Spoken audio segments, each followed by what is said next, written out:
Bonjour et bienvenue dans ce nouvel épisode du podcast du Lapin d'Alice 2.0. Je suis Alice et je suis ravie de vous retrouver aujourd'hui pour papoter, discuter de couture et de tricot. Voilà. Alors on va commencer par ce que je porte. Donc aujourd'hui j'ai mon mascotte de Justina Lorkowska que j'ai tricoté en laine de Catherine, Madeleine et Philibert, voilà. Ça fait longtemps que j'en ai pas eu sur mes aiguilles et ça me manque, hein. Donc voilà, j'aime bien, ça réchauffe, ça donne un peu de peps à cette tenue. J'ai mon... Comment il s'appelle? Ça y est, j'ai un trou de mémoire.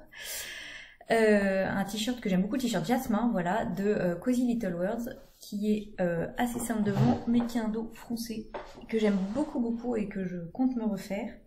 Voilà, et j'ai une jupe brume,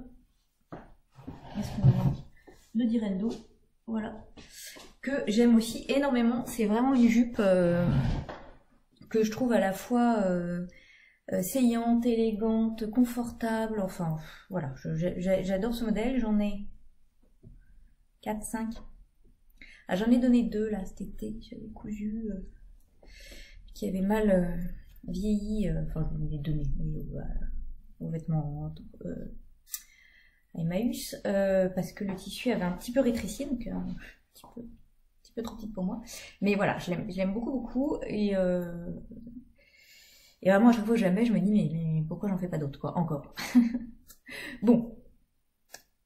Voilà pour la tenue du jour. Et donc d'ailleurs, on va rester dans la couture et on va commencer par la couture et je vous indiquerai le temps où vous pouvez retrouver la partie tricot pour celle que la couture n'intéresse pas. Alors en couture, j'ai un petit peu moins de choses que la dernière fois à vous montrer. Bon, la rentrée fait son œuvre, j'ai un peu moins le temps de coudre quand même. Mais j'ai 3 coutures, 2 que j'aime vraiment beaucoup. Alors la première que vous avez déjà vue sur Instagram, pas portée, parce que je ne l'ai pas encore portée, j'avoue, parce qu'il manque juste un petit bouton à coudre que j'ai la flemme de coudre, bon, bref. C'est la robe Madeleine de République du Chiffon. Voilà. C'est une robe que j'ai déjà cousue au printemps, là, printemps-été, dans un tissu un peu flamant rose, enfin bleu marine avec des flamants roses, version manche courte, et que j'ai adoré. J'ai adoré porter, enfin voilà, j'aime beaucoup.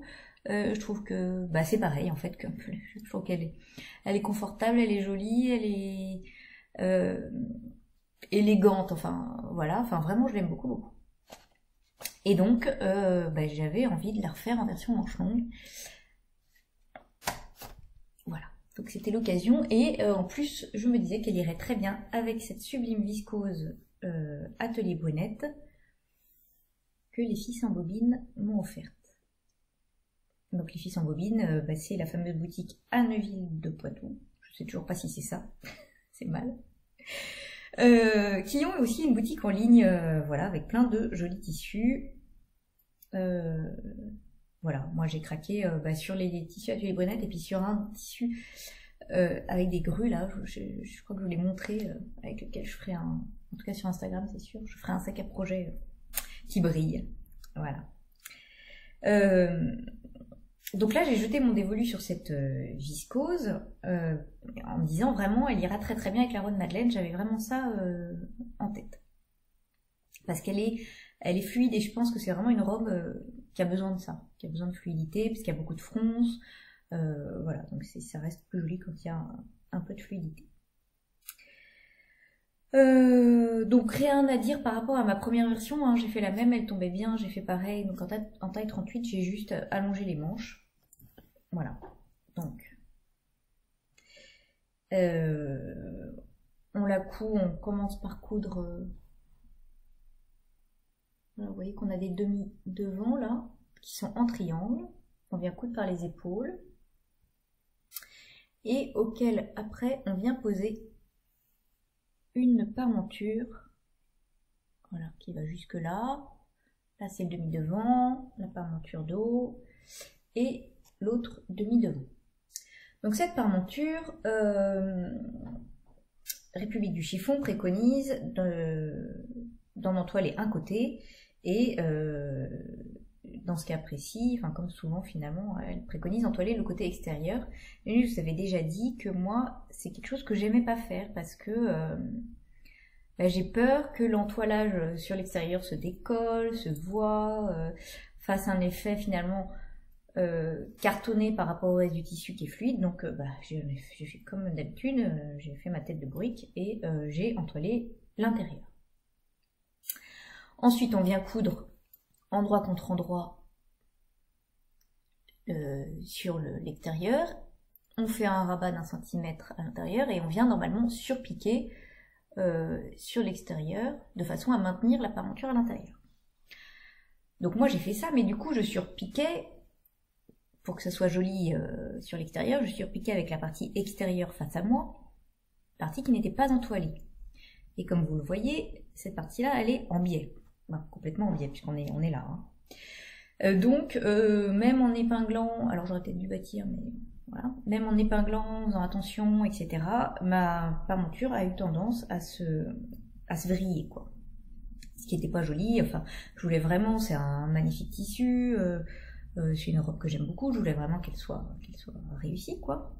Donc, ça m'allait pas. Donc, je me suis dit, peut-être la solution, c'est de bâtir. Mais je me suis dit, tant qu'à faire de bâtir, qu'il y a une couture à la main, autant faire la couture à la main. Hein, voilà, ça sera, au moins je suis sûre de mon coup. J'aime pas spécialement la couture à la main, mais du coup, bon, je voulais vraiment que ma robe soit jolie. Donc, j'ai maintenu ma parenture à l'intérieur, avec des petits points à la main. C'était un petit peu long, hein, voilà, je vous le cache pas. Mais enfin, au moins, elle vrille pas et ça fait une jolie finition finalement, il n'y a pas de parenture. Donc ensuite, on vient coudre les jupes, là, les deux jupes devant, puisque finalement il y en a deux, et une jupe au dos.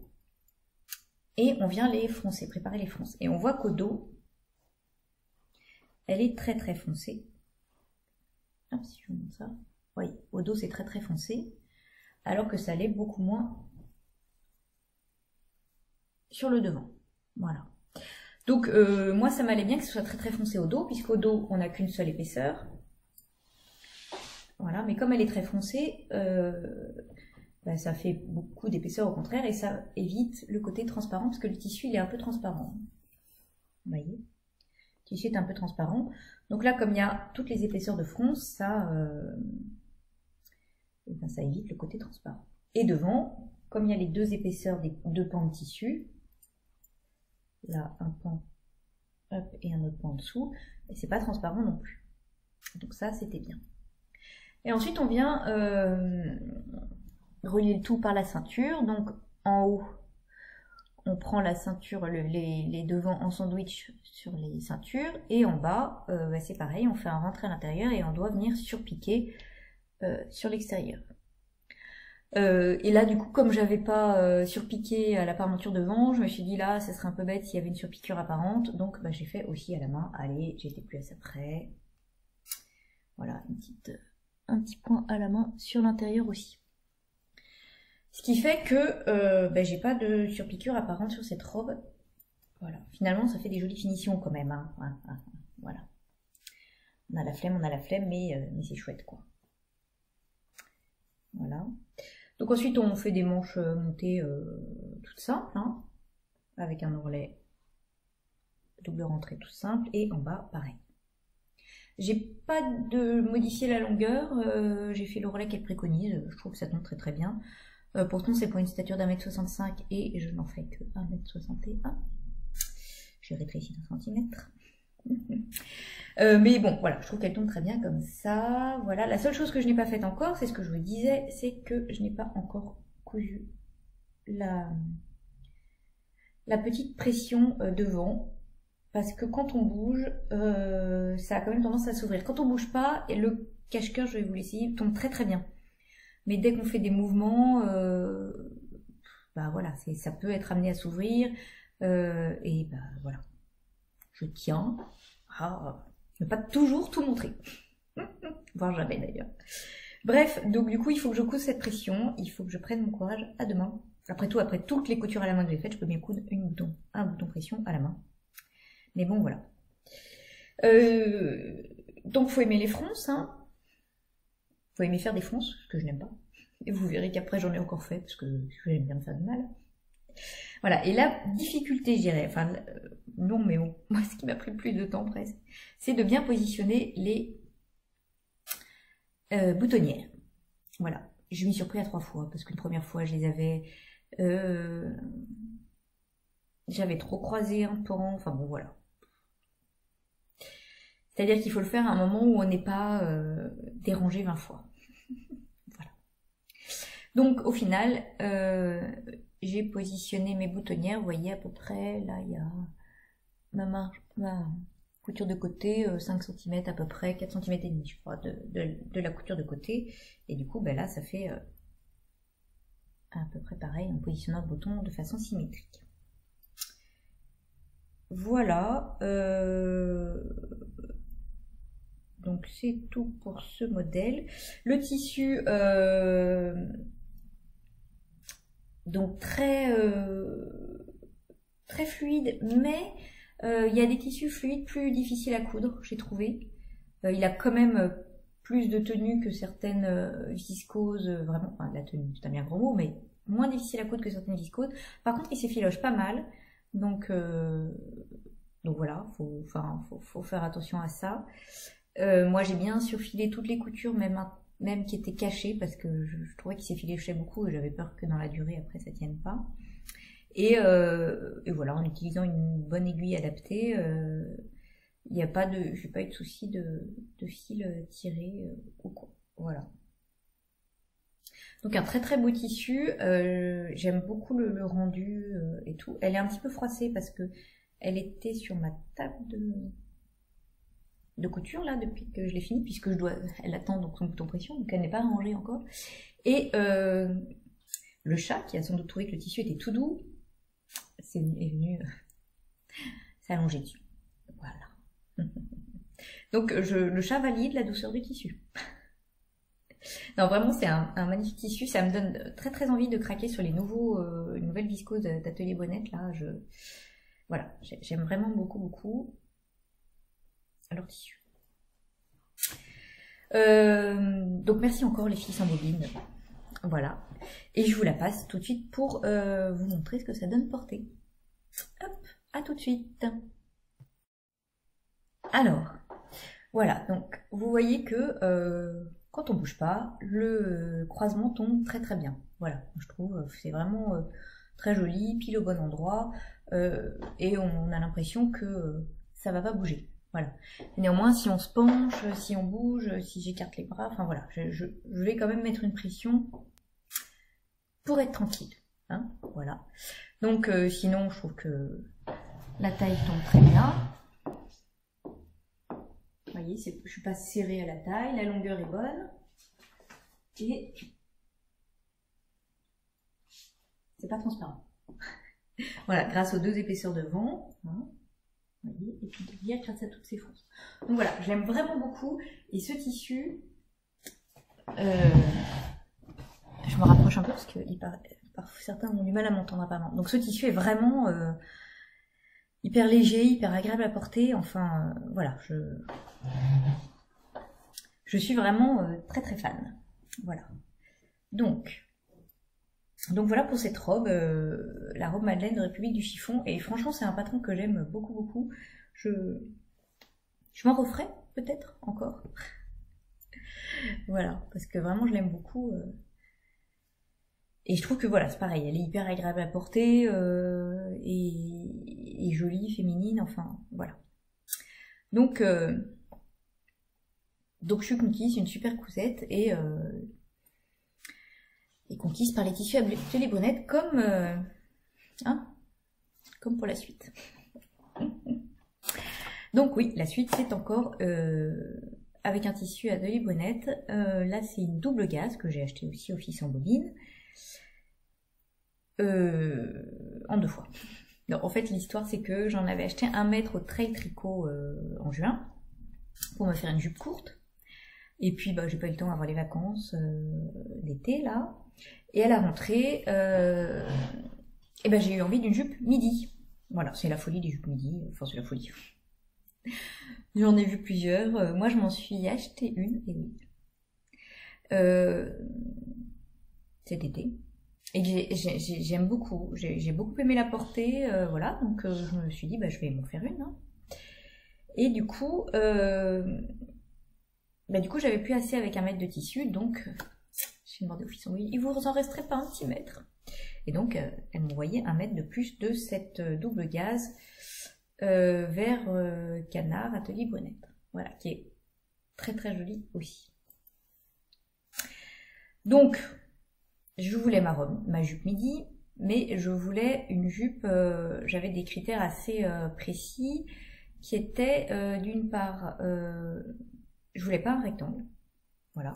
Je voulais une jupe en forme, c'est-à-dire un peu trapèze, froncée à la taille, certes, mais pas juste un rectangle foncé, parce que celle que j'ai, elle est comme ça, et je trouve qu'elle me va très très bien, et puis voilà.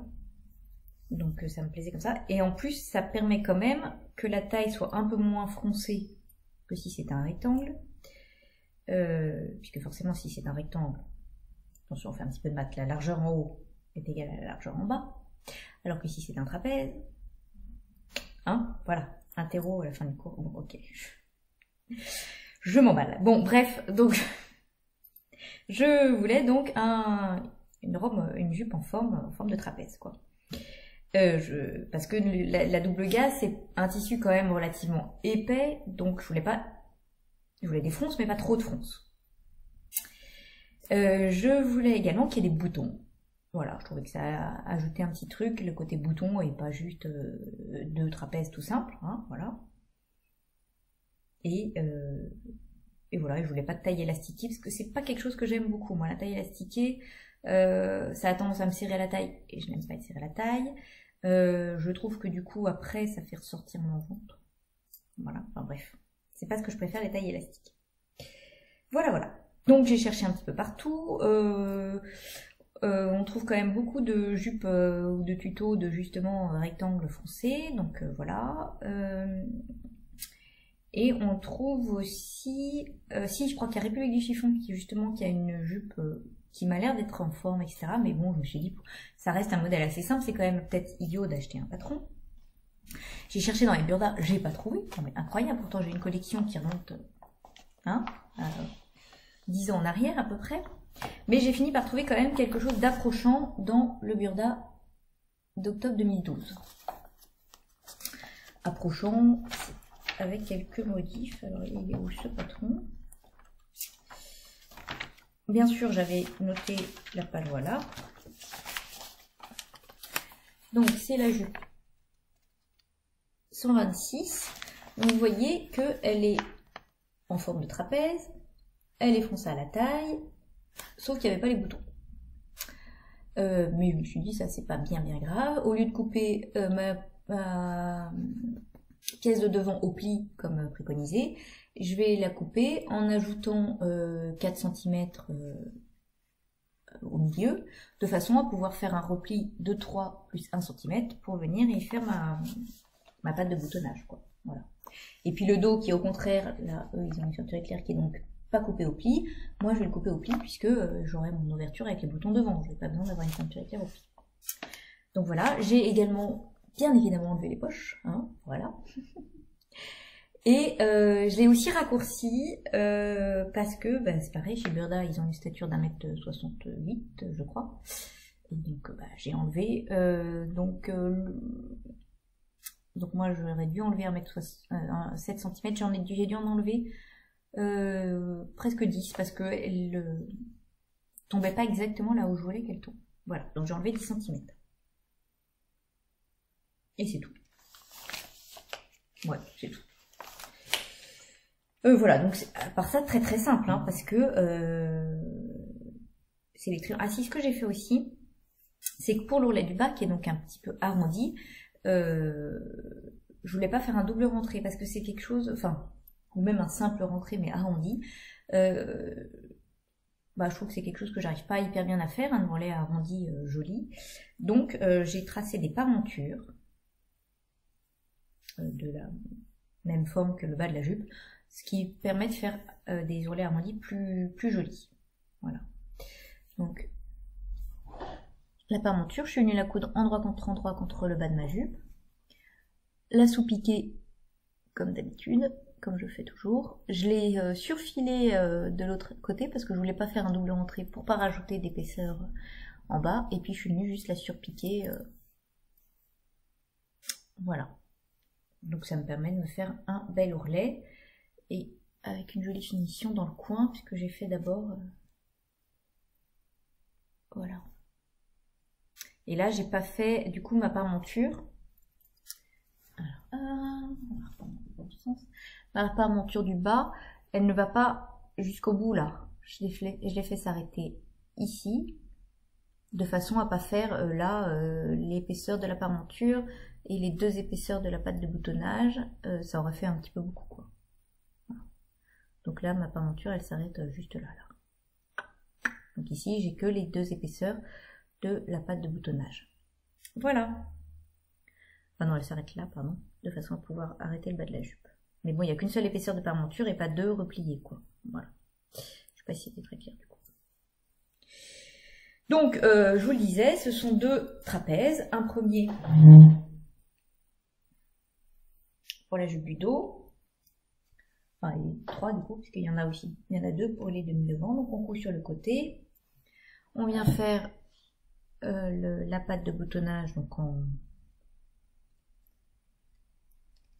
Hop. Moi j'ai plié 3 cm sur l'intérieur, puis un rentré d'1 cm. Voilà, que je suis venue surpiquer. Sur l'extérieur. C'est pas ma tête qu'il faut voir. Voilà. Ensuite, donc on fronce, hein, tout ça. Donc c'est quand même, vous voyez, suffisamment foncé. Hein. Voilà. Donc on vient coudre la ceinture que j'ai entrelée d'un côté. Oui, j'ai entrelée d'un côté. L'intérieur, hein, parce qu'on va pas changer. Non mais là, il n'y avait pas d'histoire de biais ou je sais pas quoi. Donc j'ai entrelée d'un côté pour qu'il y ait quand même un petit peu de tenue, et fort de l'expérience aussi de Nathalie, By Night Création, qui s'est cousu une jupe en double gaze et qui disait que ben, ça se détendait quoi. Donc à la fin, ça tombait. Donc je me suis dit, ben moi je vais l'entoiler pour éviter que ça se détende quand même trop. Voilà. Et du coup à l'intérieur, je suis venue coudre encore à la main. Hein, j'étais sur ma lancée. Voilà, de façon à pas avoir de surpiqûre, parce que là aussi, avec un tissu que j'aime beaucoup, je voulais de belles finitions. Voilà, ensuite je suis venue faire mes boutonnières. Voilà, voilà. Et puis, il a fallu choisir les boutons. Et là c'était dur. Je vous avais mis une photo sur Instagram, parce que j'avais en stock de très jolis boutons dorés. Donc, qui sur le papier allaient très très bien, hein, mais même sur un petit bout de tissu. Mais vous voyez qu'il y a 9 boutons, et je trouvais que 9 boutons dorés, là, ça aurait fait un peu trop. Donc au final, j'ai réussi à trouver des boutons qui sont pas exactement de la bonne couleur. Vous voyez qu'ils sont plus verts, ça se voit là, pas mal. Mais en fait, je trouve que le tissu de loin, en tout cas, se reflète sur les boutons, et au final, on voit pas trop la différence de couleur. Donc ça passe. Voilà. Et je l'ai cousu, ah oui, en taille 36, parce que chez Burda, je fais du 36, quoi. Voilà. Ouais. Sachant que j'ai vérifié quand même à la taille que j'ai un petit peu d'aisance, parce que c'est toujours pareil, j'aime pas être trop serrée à la taille. Voilà. Puis surtout dans une jupe boutonnée, sinon ça a tendance à tirer sur les boutons. Voilà. Et ben, je vais vous la passer. Voilà. Alors voilà, je l'ai mise avec mon débardeur. Faut que je trouve quelque chose qui aille bien avec, parce que là c'est joli comme ça, mais là il fait un petit peu froid. Donc vous voyez, je trouve que la taille, on est bien, c'est-à-dire que je suis pas trop serrée. Hein. Voilà, parce que j'aime pas être serrée. Je pourrais la marquer un petit peu plus. Vous voyez, peut-être... voilà, mais j'aime pas être trop serrée, puis bon, voilà. Et au niveau de la longueur...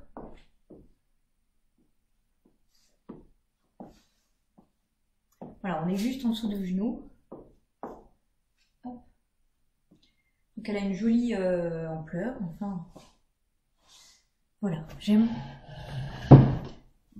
beaucoup, beaucoup, beaucoup ma nouvelle jupe. Donc voilà, donc je suis vraiment contente de ces choix de tissus là. J'avoue que les tissus Atelier Bonnette, donc ils ont quand même ils ont un certain coût, mais ils sont vraiment chouettes quoi. Vraiment. Ah, attendez, j'attrape mon t-shirt parce que j'ai un petit peu froid comme ça quand même. Donc voilà, je suis vraiment ravie de ces deux réalisations et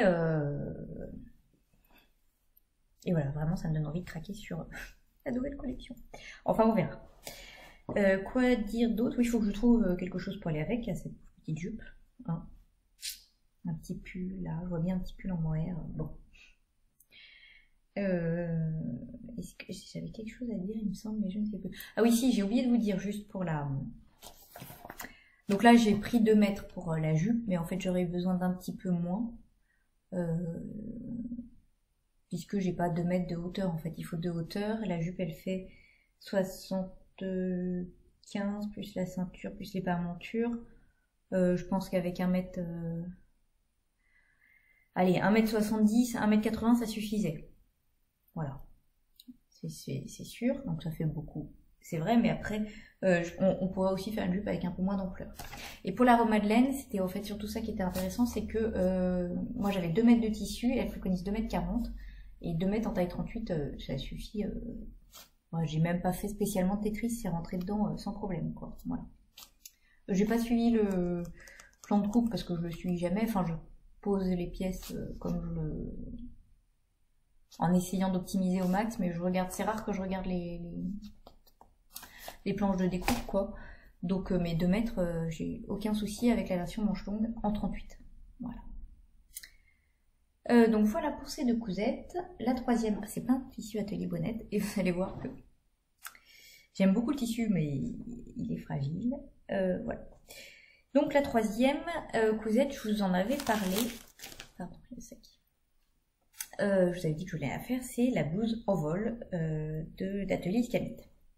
Blouse sur laquelle j'ai craqué depuis longtemps et Nathalie, toujours de Painette Création, nous en a montré plein de versions magnifiques qui vraiment... j'en veux une aussi.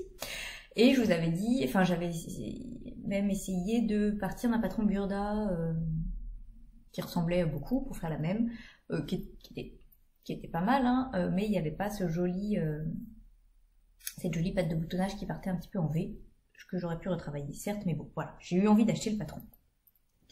Donc je l'ai acheté en PDF, donc je vous montrerai, du coup je ne l'ai pas en pochette, je vous montrerai une image.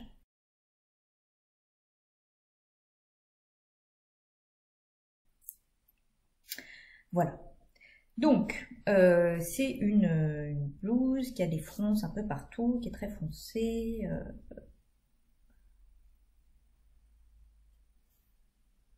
Vous voyez qu'il y a des fronces au devant, des fronces au dos, puisque bon, j'aime pas faire des fronces, mais j'aime bien les porter.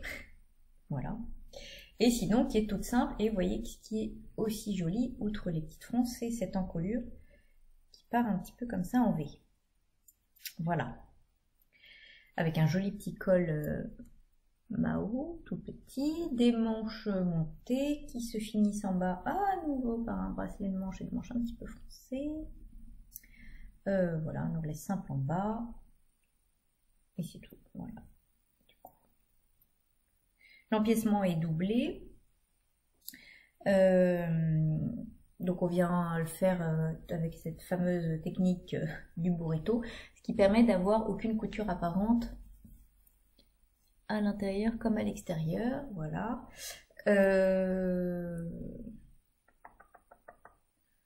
Qu'est-ce que je voulais dire aussi? Ah oui, elle préconise des coutures anglaises. Moi, je ne fais pas spécialement de couture anglaise quand le tissu n'est pas transparent. Hein. Donc là, j'ai fait juste une couture simple. Et j'ai surfilé les marges de couture. D'autant plus que c'était un tissu, pour le coup, très fluide et vraiment pénible à travailler. Vous voyez, autant la viscose Atelier Bonnette, elle est super fluide, mais elle était pas difficile à travailler, j'ai trouvé. Autant celui-là... Alors pareil, il s'effiloche à mort. C'est un tissu que j'avais acheté à Mondial Tissu il y a 2 ans, hein, je crois. Voilà. Donc je le trouve magnifique. C'est un lange avec des losanges et j'ai même en nude, en rose pâle, quoi. Donc je le trouve magnifique. Mais alors difficile à travailler. Vous voyez qu'il est tissé parce que je pense que c'est un lange. Hein, voilà. Comme il est tissé très lâche, vous voyez qu'on voit les trous où j'ai passé mes fils de fronce, donc je pense que ça partira peut-être en le lavant. Hein. Le tissu va peut-être reprendre un peu sa place. Je l'ai pas lavé encore après l'avoir cousu, quoi. Mais voilà, donc vraiment il fallait faire super attention. Il glissait beaucoup, du coup ma pâte de boutonnage, soyons clairs, ma pâte de boutonnage, mon encolure, j'en suis pas du tout contente de la façon dont elle est cousue à l'intérieur. Hein. Voilà, c'est pas très joli. Les finitions sont pas du tout qualitatives. Alors là, pour le coup, j'aurais dû aussi coudre à la main, mais j'ai eu la flemme. Je l'ai faite avant celle-là, celle-ci. Donc j'étais pas encore dans le mood d'aller, je fais des jolies finitions. Et en plus, j'avais tellement peiné avec ce tissu et tout que à la fin, j'en ai eu marre. Quoi. Voilà. Mais c'est dommage parce que mes finitions sont pas hyper jolies. Donc du coup, je referai une blouse en vol dans un autre tissu. Alors sur l'extérieur, ça va, mais à l'intérieur, vous voyez par exemple là, hein, c'est pas... Voilà, bon. Je suis pas hyper contente. Et j'ai eu très très peur au moment de faire les boutonnières, puis finalement ça a été. Mais j'ai vraiment eu peur, hein. Je me suis dit, oh là là là là. Est-ce que je vais réussir à faire mes boutonnières dans ce tissu-là? Finalement ça va été... Bon, j'avais entoilé une partie, il faut dire, mais néanmoins... Voilà. Donc je pense que par contre il va être agréable à porter parce qu'il est léger et tout, mais ouais, à travailler, lui pour le coup, non, j'ai pas aimé. Donc vous comprenez qu'après avoir cousu et peiné sur celui-là, j'étais vraiment fan des tissus Atelier Bonnette, quoi. Hein. Voilà. Donc sinon la blouse en vol, le patron est très bien, je l'ai cousu en taille 38. Les explications sont bien, après c'est toujours pareil, je les lis pas, je les lis rapidement, c'est vrai. Mais bon, voilà. Alors, je vous la passe. Alors, voilà. Donc voilà. Hop. Et moi, je trouve qu'elle est parfaite. Voilà. J'ai pas eu de soucis. Elle est très large, certes. Enfin, c'est le modèle qui veut ça. J'ai entendu beaucoup disaient les emmanchures étaient très larges. Moi, je trouve qu'elles sont bien. Et vraiment, je suis contente. Enfin, oui, elle est large, mais c'est le modèle, quoi. Il y a plein de fronces, forcément, elle est large, quoi. Mais sinon, vous voyez, je trouve que c'est pareil, le fait tombe bien. Alors là, j'ai gardé mon débardeur en dessous, mais bon, sans rien, ça va, quoi. Ça arrive à la ligne du soutien-gorge.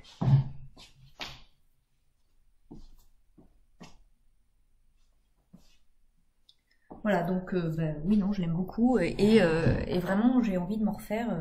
Je me dis, il faudrait juste que je trouve un autre tissu. C'est dommage parce que j'aime vraiment beaucoup ce tissu, mais du coup, je trouve que ça fait pas une cousette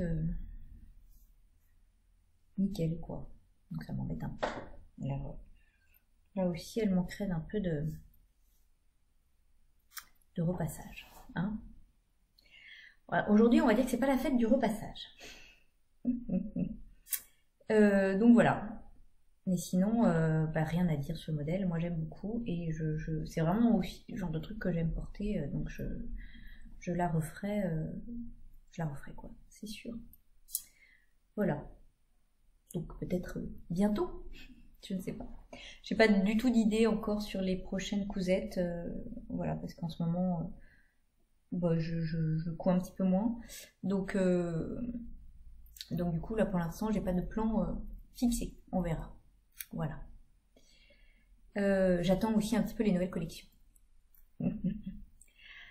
Voilà. Donc voilà pour la partie couture. Oui, c'est tout. Donc on va passer à la partie tricot. À 33 minutes à peu près. Alors pour la partie tricot, j'ai un pull terminé dont je vous ai pas parlé puisque c'était un test secret pour Marion Crivelli alias Marion Knits. Sur Instagram, c'est Marion Knits. Et donc je vous l'ai montré sur Instagram, il a eu l'air de vous plaire pas mal, et en tout cas moi il me plaît beaucoup. Donc c'est le Heart Stamp, donc là c'était le test parce que c'était le test, donc c'est le Heart Stamp, voilà, qui est donc un pull un petit peu boxy avec des manches tombante et une jolie dentelle en bas et sur les manches qu'on ne voit pas là. Donc moi je l'ai faite en taille XS, voilà, parce que c'est un pull qui a beaucoup d'aisance et avec la taille XS, on obtient un tour de 104 cm de tour de poitrine. Donc moi comme j'en fais à peu près 86-87 si vous voulez tout savoir, voilà, j'avais suffisamment d'aisance positive. Il n'y avait pas de souci.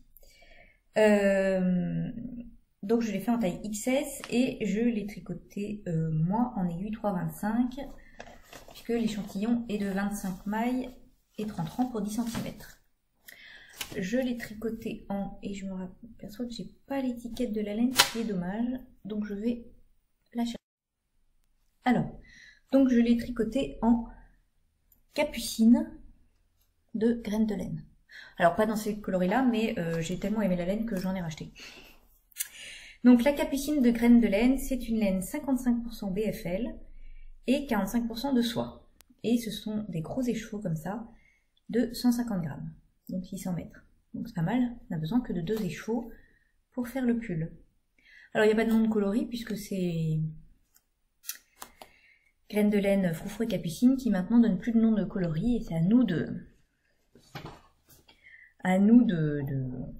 d'interpréter. Donc moi c'est le coloris danseuse. Voilà, j'ai décidé. Hein, voilà, c'est un très très joli rose, danseuse. Voilà. Et donc c'est un fil qui est très soyeux, oui, puisqu'il y a 45% de soie, donc il brille un petit peu. Du coup il a un très très joli tombé. En même temps avec le BFL, enfin voilà, ça lui apporte la tenue qu'il faut aussi. Il est un petit peu poilu, vous voyez du coup. Donc c'est un fil avec lequel j'ai beaucoup aimé travailler. Je trouve le rendu vraiment très très beau, donc je vous dis, c'est pour ça que j'en ai racheté pour me faire un autre truc. Je trouve que pour un pull un peu boxy comme ça a vraiment pile le bon tombé. Voilà ce qui me reste de mes 2 écheveaux, puisque je les ai alternés. Donc je pense que les 2 écheveaux suffisent même pour la taille S. Hein. À mon avis, jusqu'à la taille S, c'est bon. Enfin, je m'avance peut-être un petit peu. Alors, à porter, donc moi je suis pas sensible, c'est pareil. Je pense néanmoins que c'est quand même moins doux que du mérinos. Voilà. Mérinos soie ou mérinos, c'est moins doux. Peut-être à porter. Mais moi je l'ai porté sans rien sur les bras, ça m'a pas posé de soucis. Hein. Voilà. Donc, c'est un pull qu'on commence par cette bande de côte. Voilà. On fait 2 bandes de côte, une pour chaque épaule, logiquement, voilà. Et ensuite, on doit relever les mailles pour commencer le dos. Et là, Marion préconise, elle, de relever les mailles sur l'envers pour faire une... je sais pas si on va le voir sur les photos, pour faire une petite couture... je sais pas si on voit trop. Non, on voit pas sur cette photo-là. Et j'en ai pas d'autres, c'était le test. Enfin, c'est censé faire donc que le relevage des mailles soit apparent sur l'endroit. J'ai essayé 3 fois. Et une fois même, j'ai été jusque-là en ayant fait comme ça. Et moi, j'arrivais pas à obtenir un truc joli. Enfin, voilà. Moi, j'arrivais pas à faire que mon relevage des mailles soit joli là. Donc, au final, j'ai défait et j'ai fait mon relevage de mailles comme d'habitude sur l'envers. Et donc en fait cette fameuse couture, hein, je pense, et c'était pas ça que j'obtenais d'ailleurs sur l'endroit. Enfin voilà, elle est sur l'envers, on ne la voit pas. Moi je préfère quoi. Donc ensuite on fait un rond de point mousse.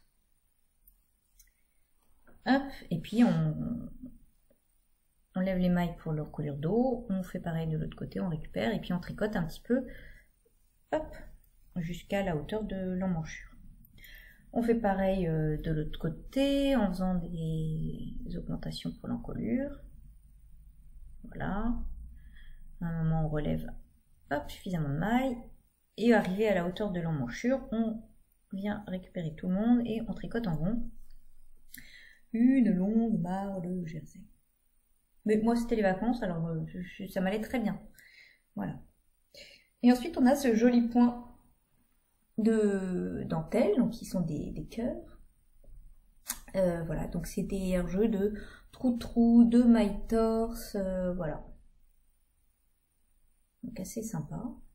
Et qui fait une jolie bordure en bas du pull. une fois qu'on a fait ça, on vient relever les mailles pour la manche avec une partie qui correspond aux côtes, et sur cette partie on vient faire à nouveau le motif de cœur avec des côtes, etc. Donc on a des diminutions pour fitter la manche et on finit par des côtes torse. Voilà. Donc pareil hein, pour l'autre manche, bien sûr. Tac, tac, tac. Et ensuite on vient relever les mailles pour l'encolure. Voilà. Alors pour l'encolure, je ne sais pas si vous voyez, mais je trouve qu'elle est très très dégagée chez Marion. Moi je la voulais un peu moins dégagée parce que ça restait un pull avec du BFL. Le BFL c'est assez chaud, hein, donc ah, pardon, ça sonne. Bon, je sais pas ce qui c'est, ça doit être une petite farce. Bon, donc pour l'encolure, moi je la voulais un petit peu moins décolletée. Néanmoins, comme c'était enfin voilà, j'ai relevé le même nombre de mailles que préconisé par Marion. Par contre, j'ai essayé de faire un rabattage pas trop lâche. Voilà, et je trouve qu'en fait ça va, elle tombe moins profondément que sur la photo. Voilà, j'ai juste oublié de dire que pour les manches, j'ai rajouté une maille. Voilà, parce que moi j'ai des gros bras. Donc j'ai une maille de plus pour le nombre de manches. J'en ai 69 au lieu de 67, je crois, pour ma taille. Voilà. Donc je vais vous le passer. Je l'aime beaucoup. Voilà. Donc vous voyez que l'encolure est dégagée, mais pas trop. Enfin, moi, je trouve que ça va. C'est très joli, très féminin, mais c'est pas trop. Dans le dos, voilà, on est pas mal aussi. Pardon. Donc les manches, hop, elles sont bien.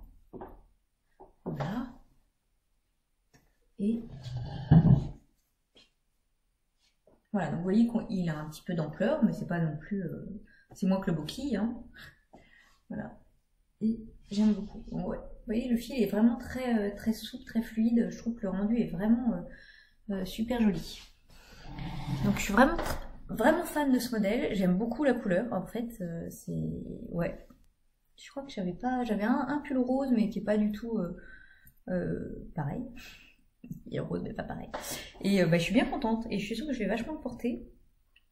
Voilà, j'aime beaucoup cette dentelle. Alors du coup, les bras sont assez fités. Je suis pas sûre de pouvoir avoir un t-shirt en dessous. Bon, il y a quand même un petit peu de place. Hein. Mais vous voyez que là, en tout cas, tout ça pour dire que j'ai rien en dessous et ça me démange pas du tout. Je ne suis pas très sensible, nous sommes d'accord. Voilà, donc non, j'aime vraiment beaucoup le modèle. Je vous le recommande. C'est très... c'est clair, on s'ennuie pas parce qu'il y a des petits jeux de construction, etc. Mais on a quand même un peu de repos au niveau du corps si on veut. Voilà, donc vraiment je suis très très fan. Et la capucine de graines de laine, une super laine, je vous ai dit, j'en ai racheté 2 comme ça. Ce sera pas le même pull.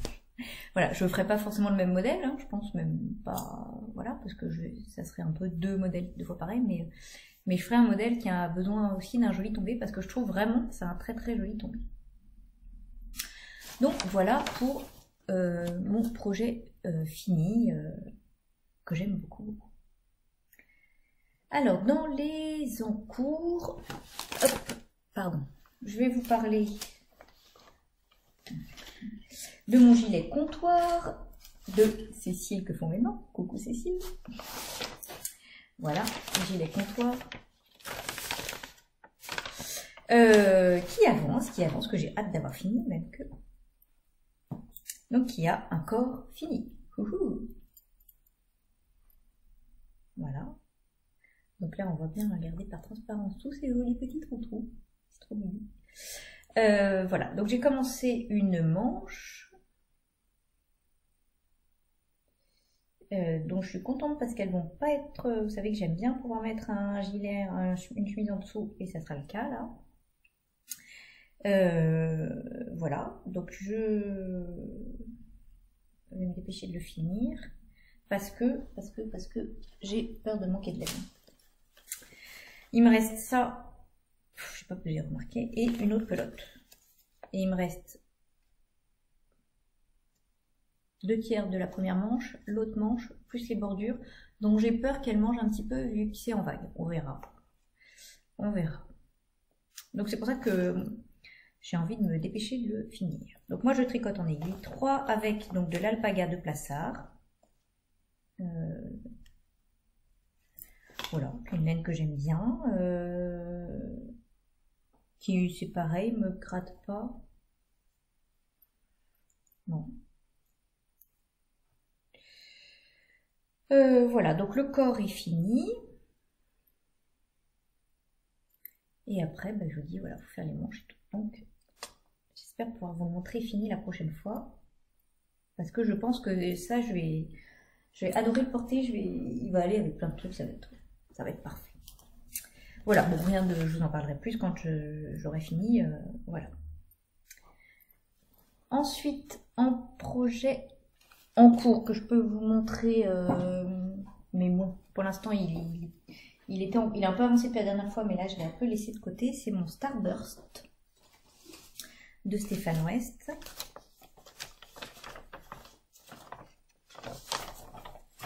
Voilà. Le Starburst de Stéphane West, qui est donc mon châle un peu étoile de reste, là. Alors, qui a avancé parce que j'ai fini tous les wedges. Là, si je vous montre à l'endroit. Voilà, j'ai fini tous les wedges, donc, tac. Alors, c'est pas évident parce que... Voilà. Et donc, j'en étais dans le dernier, je crois, que j'ai fini. Alors, effectivement, il fallait un peu plus d'un écheveau, puisque... Ah, il est très très grand, vous voyez que mon aiguille est pas assez grande. Et là, j'ai dû insérer une autre petite fin d'écheveau pour avoir assez. Voilà. Donc là, il faut que je relève les mailles tout du long pour faire la bordure que je ferai en Brest de Madeleine et Philibert, qui est au fond du sac, quelque part. Voilà. Qui est absolument une couleur magnifique, magnifique, magnifique. Mais pour l'instant, je le laisse un peu de côté celui-ci, puisque il y a le Calmystère de Stéphane West, dont je vais vous parler aussi, que du coup ça fait... j'ai aussi 2 tests en cours, plus celui... Enfin, donc du coup là, je peux pas tout faire, je n'ai pas assez de main, donc lui il va attendre la fin du Calmystère, je pense, de Stéphane West pour être repris. Voilà. Donc avant de vous parler de mon dernier en cours qui est le châle mystère et dont je parlerai tout à la fin pour que ceux qui ne veulent pas le voir puissent couper, je vais vous parler d'un futur projet. Alors on fait une petite... Voilà. Et pourquoi je vous en parle? Parce que c'est un cal en fait. Donc que nous allons co-organiser avec la marque de laine Heidi et Magdalena, ma copine triple de Mag. Voilà. Donc en fait, c'est un cal autour de certains fades d'Andrea Mori. Donc, comme vous le savez, je vous en ai parlé, je crois que je vous en ai parlé plusieurs fois. Je suis fan des fades, enfin voilà, j'ai fait le saut faded, je vous en ai parlé, j'avais très très envie de faire le comfort fade cardigan, et quand le rose cardigan est sorti, voilà, je suis fan de ce modèle. Donc du coup, quand l'occasion de faire un cal s'est présentée, je me suis dit oui, avec plaisir. En plus, avec Magdalena, enfin voilà, je suis ravie de co-organiser ça. Et donc, Heidi nous a proposé de nous accompagner pour faire ce cal en faisant des kits, voilà, un peu... sur mesure. C'est sympa parce qu'on lui a dit, ah bah oui, ça c'est chouette, ça on aimerait bien telle ou telle couleur et tout, c'est plutôt cool. Et donc voilà, donc du coup c'est elle qui organise le CAL et qui nous a proposé de l'aider à organiser ça. Donc ça se passera sur son groupe Ravelry, Heidi, à partir du 1er novembre, et autour des modèles, donc le So Faded, le Comfort Fade Cardigan et le Rose Cardigan d'Andrea Mori. Donc l'idée c'est de tricoter ces modèles avec nous. Heidi va proposer des kits pour tricoter ces modèles, en DK pour le Comfort Fade Cardigan ou en fingering pour le So Faded ou le Rose Cardigan. Parce que le Rose Cardigan se tricote en sport normalement, mais à un échantillon de 26 mailles, donc on peut tout à fait obtenir en fingering. Alors moi je vais le tricoter, parce que moi je vais tricoter le Rose Cardigan en fingering. Voilà, je pense que ça ne posera pas de soucis du tout. Et donc, Heidi va proposer des kits à des prix intéressants, mais vous pouvez tout à fait participer au CAL sans acheter son kit. Néanmoins, sachez que ça peut être l'occasion d'avoir un joli fade à un prix plus intéressant si on vous achetiez les choix un par un, quoi, voilà. Donc voilà, donc le CAL commence le 1er novembre sur le groupe d'Heidi et courra jusqu'à fin décembre. Voilà, et donc le So Faded, moi j'ai déjà tricoté, donc je pourrais vous aider. Je crois que Magdalena, sauf erreur, tricote le Comfort Fade Cardigan, donc elle pourra vous aider là-dessus. Moi je vais faire le Rose Cardigan. Donc voilà, le tout autour des fades. Voilà, j'ai cru comprendre que le Rose Cardigan avait une construction assez voilà, sympathique, donc on va pouvoir s'entraider, je crois que ça va être très très bien, et j'ai hâte, voilà, de jouer avec la couleur et tout. Le plus dur va être de choisir mon fade, hein, ma couleur, quelle couleur choisir. Voilà, donc voilà pour un projet à venir plutôt sympa, et voilà, c'est plutôt chouette de se retrouver autour de ces modèles pour un CAL. Voilà. Alors maintenant, on va passer au châle mystère de Stéphane West. Donc ceux qui ne veulent pas voir, je vous dis au revoir. À la prochaine fois. Merci d'avoir regardé jusque-là. Et à bientôt. Et pour les autres, donc, nous allons parler du Texture Time de Stéphane West, qui est donc le châle mystère de cet automne. Alors, donc j'ai fini l'indice 1, pour lequel il y avait deux possibilités, la brioche ou pas brioche. Moi, j'ai choisi la brioche, forcément, parce que j'adore la brioche. Voilà, donc le Texture Time de Stéphane West, donc pour lequel il fallait 5 couleurs, et là aussi, ça a été long et compliqué de choisir, mais je pense que mes copines n'en pouvaient plus de moi. Entre les photos que je leur envoyais, qu'elles viennent à la maison me dire non mais qu'elles viennent m'aider à choisir et tout, bref. Tout ça pour qu'au bout du compte, les pauvres. Un jour où j'avais la veille du début, donc jeudi dernier, je sorte pas tous mes échos, parce qu'il y en a pas beaucoup, mais beaucoup d'échos entre lesquels j'hésitais. Et Marjolaine arrive, j'en avais mis quelques-uns comme ça à côté, et Marjolaine arrive et me dit « Ah ben non, mais ça c'est trop beau, maman, faut que tu partes là-dessus. » Je lui dis « T'es sûre? Mais il y a celui-là que les copines ont fait, ou celui-là. » « Ah non, mais non, c'est celui-là qu'il faut. » Et donc, voilà, j'ai vraiment eu envie, du coup, ça a été une évidence, quoi. Voilà, j'ai eu envie de faire son combo, voilà.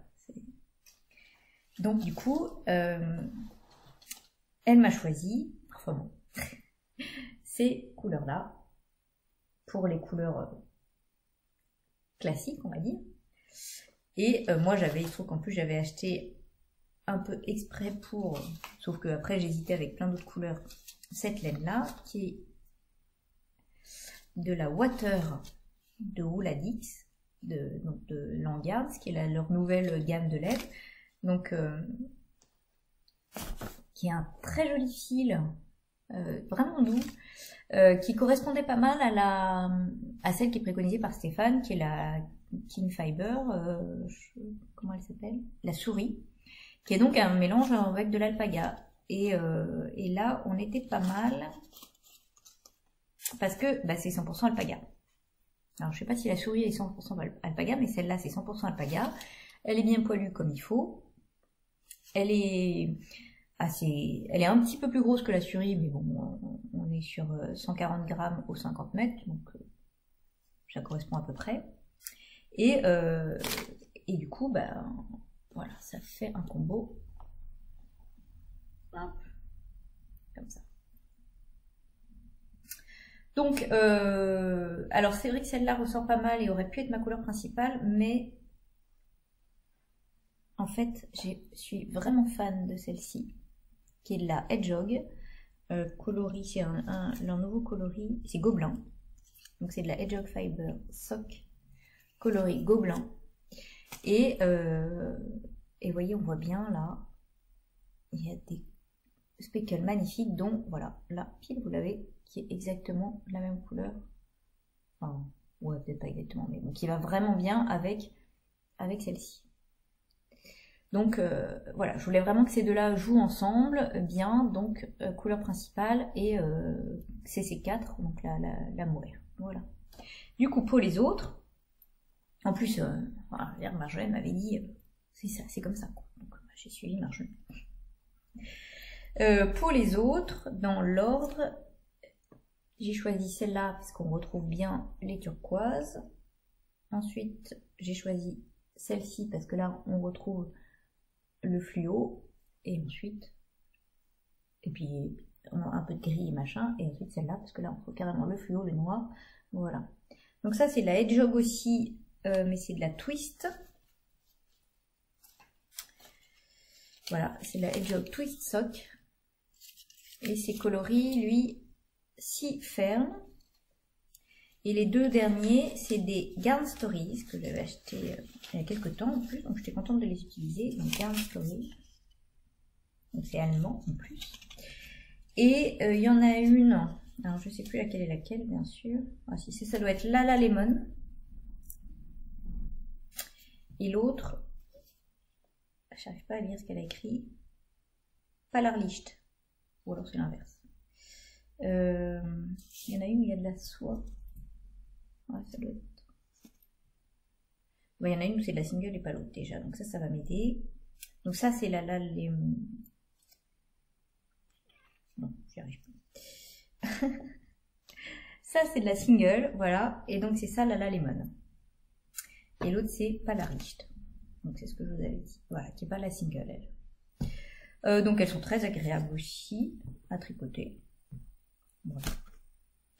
Donc ça fait un combo assez Stéphane West au final. Hein, alors si je vous montre l'endroit est là. Voilà. Donc on obtient une forme tout à fait bizarroïde et biscornue, un machin à la Stéphane West quoi.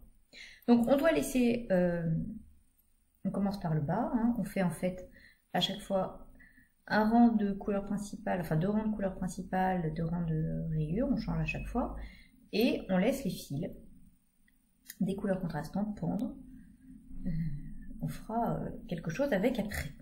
Nul doute que Stéphane a des idées pour nous occuper avec ça. Voilà, on fait des gros trous, hein, pareil, à la Stéphane. Voilà, voilà. Il y a quand même quelques diminutions, vous voyez, de temps en temps, qui lui donnent cette forme espèce de, je sais pas, de coquillage, de poulpe. Enfin bon, là j'avoue, que va-t-il me faire faire? Et on finit par un I-cord dans la couleur principale. Voilà, voilà.